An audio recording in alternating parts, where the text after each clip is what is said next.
Quick quarantine quotes and quips with Pastor Rob. Happy Monday and good afternoon. Welcome to another edition of Quarantine Quotes and Quips. An 8-year-old boy named Frank had looked forward to a particular Saturday because his father had promised him weeks before that on that day, on that particular Saturday, they were going to go fishing if the weather was good.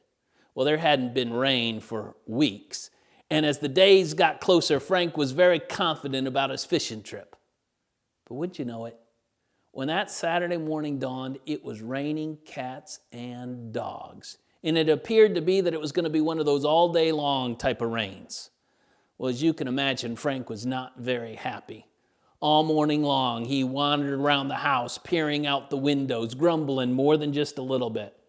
Seems like the Lord would have had known that it should have rained yesterday instead of today.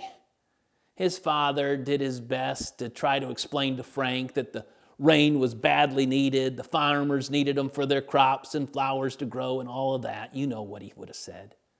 But Frank was pretty adamant. It just doesn't seem right that it should rain today. Well, that afternoon, the rain stopped. In fact, there was still time for fishing, so they loaded up the gear and they hurried off to the lake. And whether it was because of the rain or some other reason, but the fish were biting. And Frank and his dad returned with their limit of nice big fish. At supper, after some of those fish were cleaned, Frank said the grace for the meal. And this is how he concluded his prayer. This is the part I want you to get. He said, "And Lord, if I sounded grumpier earlier today, it was because I just couldn't see far enough ahead. Are you getting a tad grumpy during this stay-at-home coronavirus crisis? What if God could transform these days for His glory?" Check out my blog, robprinceblog.com.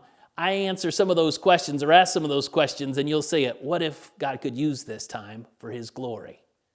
Thanks for joining me. See you tomorrow, same place, same time.